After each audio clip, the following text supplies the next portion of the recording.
Okay, we are live. All right, guys. Make sure the volume.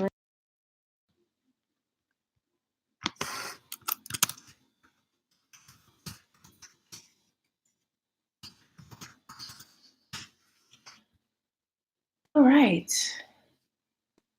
So, what questions do you guys have for me when it comes to Airbnb as hosts? What kind of questions would you guys want answered? What things are you guys worried about, concerned about?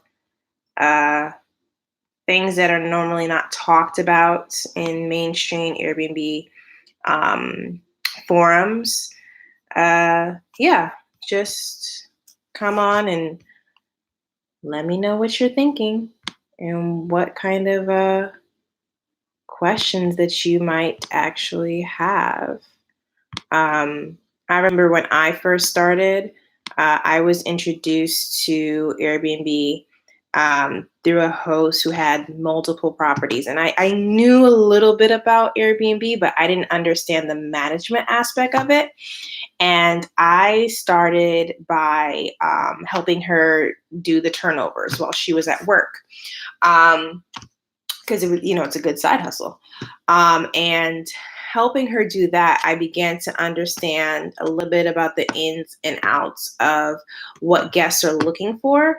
I checked in guests as well. So I was able to kind of assess sometimes, initial reactions to properties, common questions that guests had about the city, about Airbnb in general. Where do I go to eat? Where do I go to have fun? Common issues among certain age groups, um, uh, issues that domestic versus foreign travelers have. And with that, I was able to build a business model surrounded by pretty much solving those problems, preventing issues down the line. So, one of the things that I'm really passionate about is preparing hosts for this experience, because a lot of people go into it. There's like two spectrums, two things that I've noticed. There's two routes. On one route, you'll find that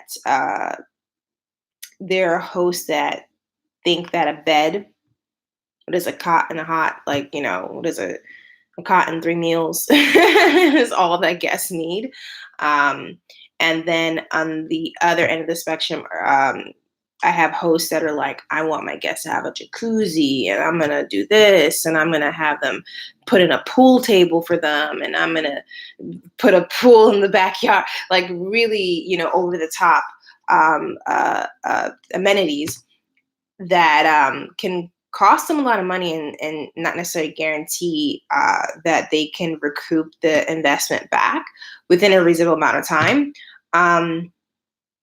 But I do like to work with those hosts more because they're on the right track, which is that, a guest experience is important, and you want them to have a great experience, and you also want them to be a repeat customer, which happens a lot with a lot of high-end properties. They will just keep booking with that host, sometimes even offline, once they build a relationship with that host. So that's always that's two ends of the spectrum. The first side that I was talking about, I understand the need to save money. I understand that you don't want to put too much into it without recouping it back. You have to have a solid business model when you do that as well, because there is a way to do that. There is a way to do that. Like, for example, being extremely upfront and honest in the listing description about what you provide. That's a really good way to kind of prepare your guests for what their experience is going to be like. Your pricing is also another way to kind of, you know, filter, the type of guests that are going to stay there. Because if somebody can afford to spend $200 a night, they may not want to stay at a place that's really only worth maybe $30 a night. So that's one business model. But yeah, I understand both points of views. You just have to make sure that you structure it correctly so that you're not gypping anybody, and that you're not gypping yourself as well. Um, yeah. So that's pretty much, I wanted to also talk about, we had a Airbnb management webinar. And this webinar is catered towards beginners, people who, are just getting into the game or want to learn about how to get into the game. Um, we go over everything from actually prepping the apartment. That's like number one. You can't really write a listing description. You can't really put up pictures until you actually prep the apartment. So before we even go into communicating with your guests or pricing, we have to really talk about, like, what does the apartment need? And that's module one. And then we go all the way into getting reviews, giving reviews, dealing with disgruntled guests, checkout instructions, what works for you. Like, for example, on our Instagram, we had put up a post about, like, how would you prefer to do check-in? Is it by self check-in, or would you like to greet your guests? And in our webinar, it'll be a live webinar, by the way, so you can actually interact with the instructor uh, if you have any questions or inputs. We'll actually go over the benefits and the cons of both, um, based on where you live. Are you an owner, a renter, things like that. Um, yeah, and that's one thing that we have. And we also have actually video consultations. So we have people all over the United States that reach out to us looking for our services. We're based in the New York, New Jersey area.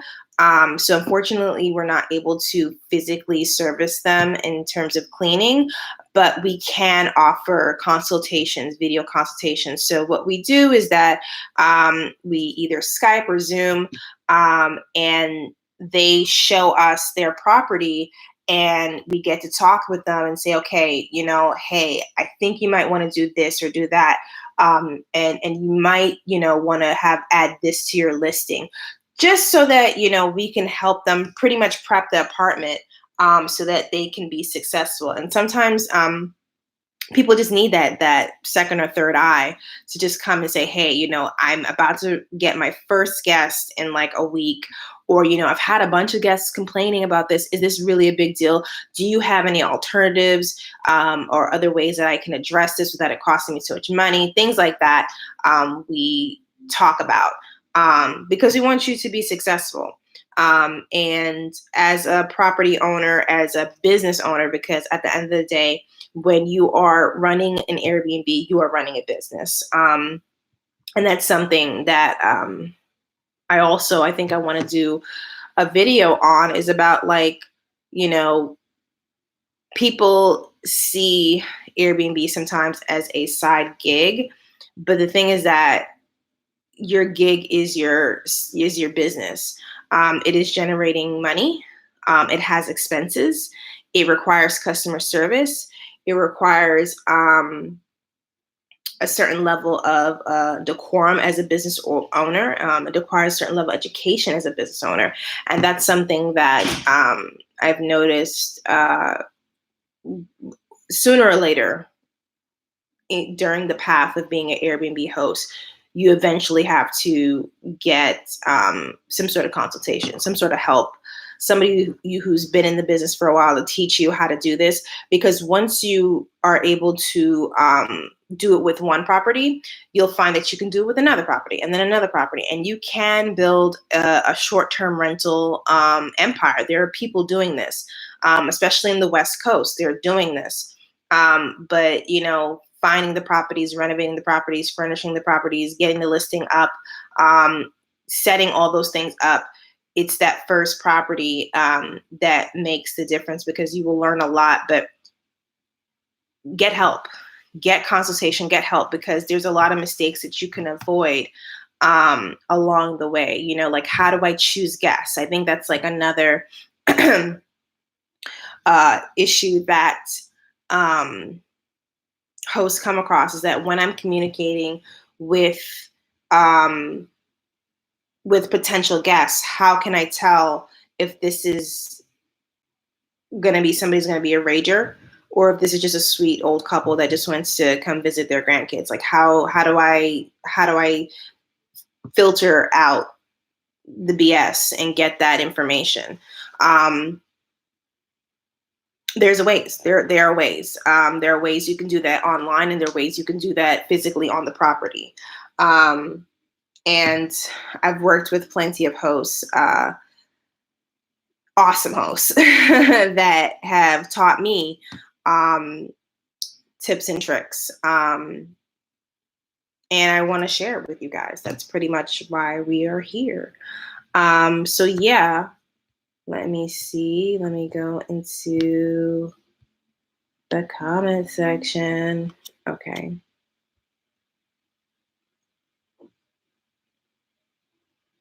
Okay. So someone is asking, why did I start this business? Why didn't I just be a host myself instead of helping hosts? Okay. That's an excellent question. Why did I start a business that helps hosts versus become a host myself?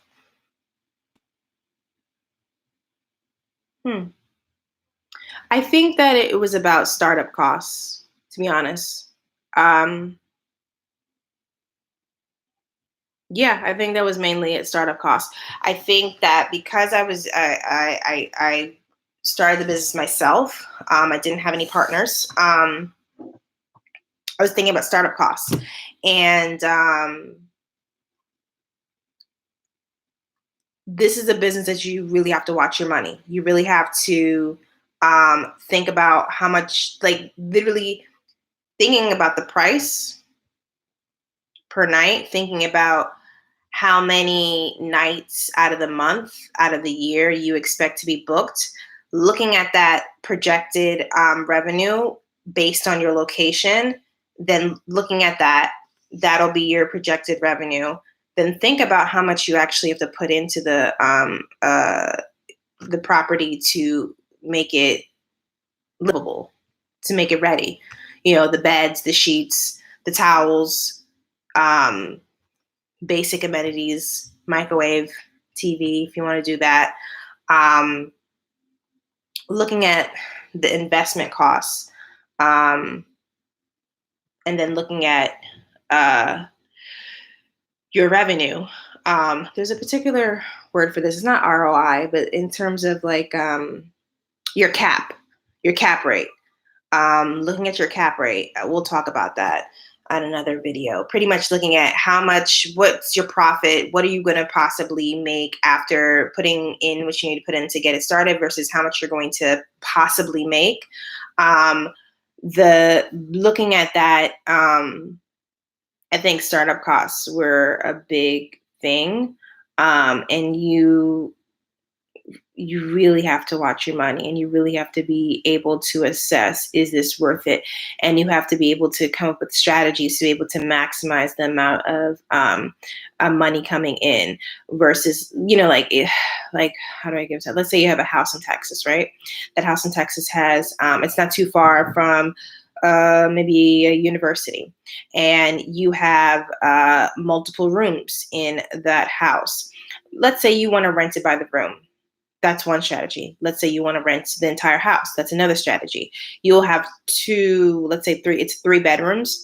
You have three bedrooms, that's 3 listings, plus another listing, which would be the entire house. So you would have about 4 different schedules going on, maximizing the ability for that house to be booked, whether it's someone who wants to book one of the rooms or whether or not somebody wants to book the whole house. Some people even do it as, booking 2 of the rooms. There's a lot of strategies you can do, but you want to be able to maximize the amount of profit that you have. That also means that you have to use different avenues, different platforms besides Airbnb.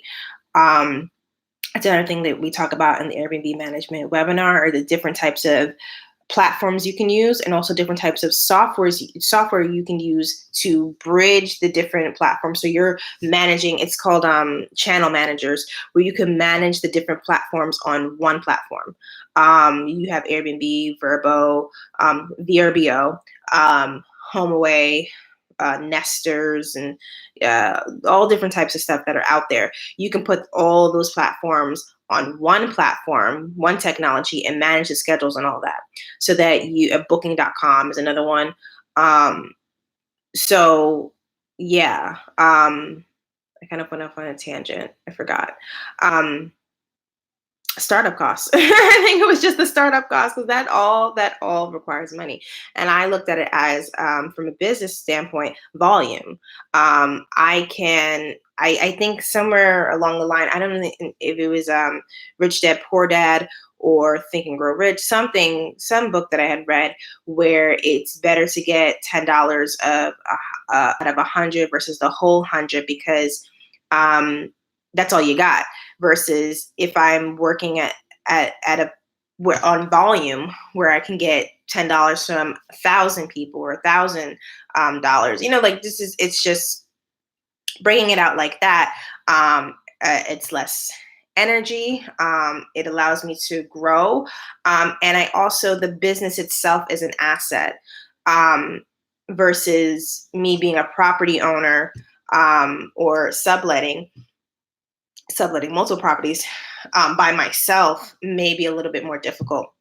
For something like that, when you're trying to build, whether it's a real estate empire or really trying to build a short-term rental empire, you need a team. You need a team and you also have to be willing to leave your state, because when looking at, once again, like your startup costs, like how much it is to actually purchase the property, or rent the property, you may find that places outside of, New York City, Miami, Los Angeles or whatever, or San Francisco, it may be cheaper for you to buy or rent multiple properties in other areas like Dallas or something like that, or New Orleans, and then set them up as short-term rentals, or Boston. So you have to be willing to travel. You have to be willing to go out there. You need a team. You need somebody who could be local, who could manage the properties locally, as you go from state to state. That, it's a good business, but it just requires a team. And when I first started, it was just me. So I got up to, like, I think like 13 properties that I was like cleaning before I was like, oh my God, I need to do this. And I was like, okay, by the time I got to that point, that's when I realized the business is like, it's just, there's like a mindset where it's like, oh, this is growing further. I need to expand it beyond these 2 hands. And when you get to that point, it's beautiful. It's beautiful, because you have to pretty much surrender. You have to pretty much reach out, talk, build. And it's nice because it's just beautiful. I don't know. Running a business is beautiful. It's stressful. It's a lot of stress. Even definitely with running your own Airbnb, it could be stressful. But I just found that being a company owner, um, and helping, I don't know. Also, that's the other aspect of it. Helping, hosts. I just get really excited when I see hosts who knew nothing about um, the industry, who just got started, and they know they can make money. They've got a good place in a good location. They just need somebody to help them out and point out things. I love it when I see them just like soar when they're like, oh my gosh, I'm making money. Oh my gosh, I'm hitting up the season. Oh my gosh, look how booked I am. Oh, these reviews are great. I love seeing that. That makes me happy because um, we're all making money. We're all making money. We're all soaring. We're all thriving. So that's something that yeah, I get pleasure out of. So question. Um, another question. Renting versus owning. Mm. You know, once again, startup costs. How much money do you have? That's it. That's pretty much it. How much money do you have? Because if you rent it, there is a level of freedom to that, making sure you have subletting laws in your favor. And then you're upfront with your landlord. That's key. Um, there is freedom because let's say first year, it did okay, but you're like, I want to go and do it in another city or another neighborhood. You can do that. You can get up and do that. Um, with a homeowner, when you buy that property, you bought that property. That property is yours. It has property taxes along with it. There's legal liabilities that you have as a homeowner. It's a lot more responsibility, but the benefit is that you have an asset that if you needed to sell that off and try to recoup back some of your money, you can do that.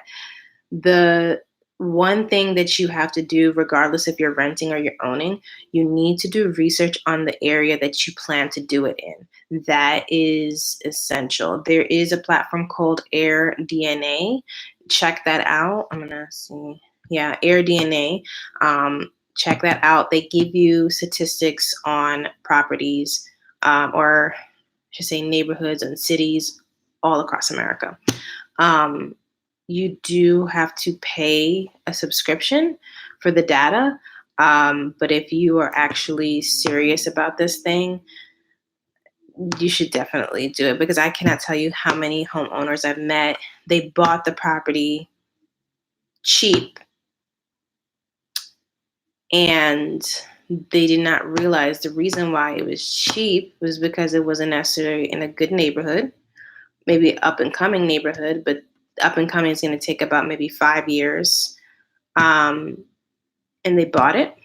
They said, "Great! I don't have to spend so much money on buying it. I could use the rest of the money I was going to spend if I bought it in a better neighborhood on renovations and amenities and yada yada yada." Great, sure. The issue is that it's nowhere near transportation. The neighborhood is not that great, so it's like when guests arrive, they're not going to be excited. Um, you know, um, Renovations actually cost way more than you thought they were going to cost because you bought it for cheap. And the owners knew that, hey, this is, piece of crap. I'll take what I can take it, go. Now you have something that you have to fix up. And so that means there's going to take time for you to find, first of all, let me just also side note, when you do renovations in a property, you're going to probably go through one or two contractors, maybe three. That's just the way it goes. So you bought this property, you're paying property taxes on it. The property is sitting there being renovated. You don't know how long it's going to take. Your season's coming. You still haven't even got it up to the point where you have to furnish it and then um, get it onto Airbnb or whatever, and get it rented. So just it's I don't want to sound crass, but how long is your money? That's really what you have to assess because you can do it. You can't. There are people doing it all over, but there's just factors that I think that people are not assessing before they get into it, and you really have to ask yourself.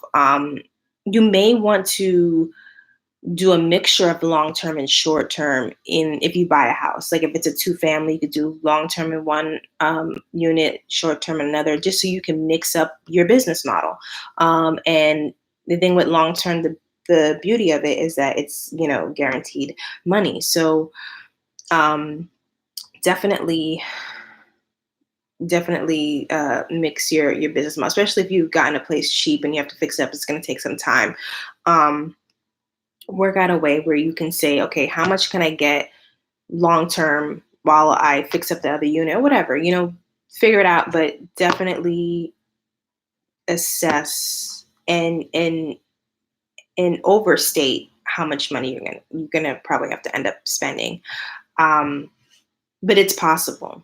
I'm not saying this to ward people off from doing it. I'm just saying this to let you know that there's ways of doing this. It's just that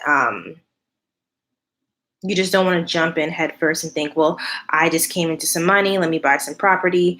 You may want to take your time and learn the baby steps and learn some mistakes, and you know definitely start an LLC or C corp or whatever you want to do. Start a business. Do the Airbnb as a business, so you can start getting business loans once you build up business credit and all that stuff in business. Bank account, because I think for this to go long doing it as just a individual, um, uh, it may not help you in the long run. But that's just like another conversation. Let me see if there's any other questions. I hope that answered your question. It really depends on how long your money is, whether renting versus owning, and how committed you are, how much knowledge you have. Um, if you want to do it as a sublet, you can make your mistakes, you can learn, and then go off and say, okay, I got a good idea of what this business requires. I got a good idea of what type of team I need to build. Um, and now I'm going to do this. So let me see. What other questions do I have? Sorry. Okay, what other questions do I have here? Actually, turn the volume off on this one. That was loud.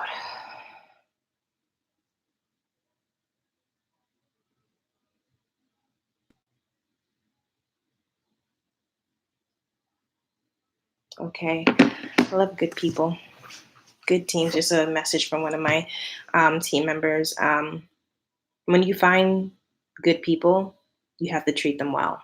That is like the key to being a boss or a leader. When you find good people, treat them well, regardless of their personality, whatever. They're good people. They're good people. Treat them well. Because you'd be surprised.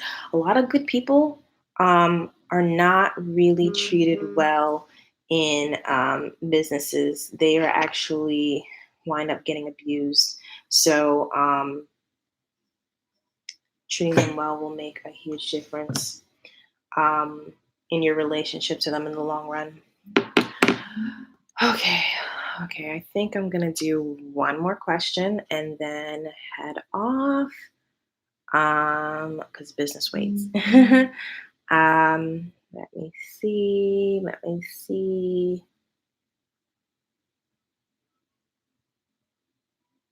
Mm. Just a side note. Somebody said, "Where is the best place to do Airbnb?" It really depends on. It really depends on your budget. It really does. You would always want to do it in a major city, but it comes down to your budget. Do you want to rent or own? Do you want to do it, um, you know, close to the major tourist areas or close to a train that can get you to the tourist areas? You know, um, I think I did Airbnb when I went to Rome. It was nice. It was really nice. But it was basic in terms of like It wasn't like a huge, like pretty setup and all that stuff. Actually, when I did it, where did I go before that? I forgot where I went before that. Um, and it was really nice there. Um, but it was close enough. The one in Rome, it was close enough to all the tourist attractions that it was great. I had um, air conditioning, TV, um, what was it, washer, dryer. It was a whole place. Great, great. Really that's what I was thinking about because I am one of those people who can walk for like 10 hours straight and just like explore the entirety of the city by my feet alone because trains in other countries, you never know, might get lost. I'd rather walk. That's just me. I don't mind taking the train, but I like to walk. I like to be above ground and see people and things and just like point and get lost. I love getting lost. Actually, I did get lost in Rome. My phone died, and I literally had to use landmarks to get back to my Airbnb. It was fun. Um, uh, yeah, it was a lot of fun. But I chose it was affordable because it was not in the center of the tourist attractions. It was at least walking distance ish to um, the tourist attractions. I think that it was like let's say this is the main area. I was like this far, you know. So it was close enough, and I was happy because I wanted to spend most of my money on food. I'm in Rome. I want gelato and pasta and pasta and pasta, and that's what I did. So it's really dependent on your budget. You could do something that's a little closer to the main tourist attractions and get more money, but if you're going to sublet or own, it's going to cost you more to get it. Um, but yeah, that's um, that's really it. That's really the strategy. How long is your money? Um, yeah, I think that's like going to be the last question for today. Thank you guys for coming on here and asking questions. I'm going to try to do this every Friday. Um, Yeah, I'm gonna try to do this every Friday at noon so that you guys can get in during lunch hour and just ask questions. Please ask questions. I want you guys to be successful in this journey as a host and as a business owner. You're gonna learn so much from this, and you're gonna learn things that you can apply to other businesses. So take every failure, take every success, and enjoy it because you are on an amazing journey. Towards making money.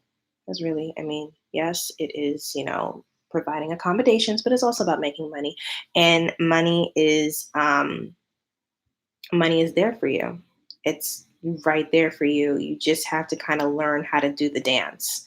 Um, yeah. Thank you for coming on, and I will see you next week, Friday at noon. Bye.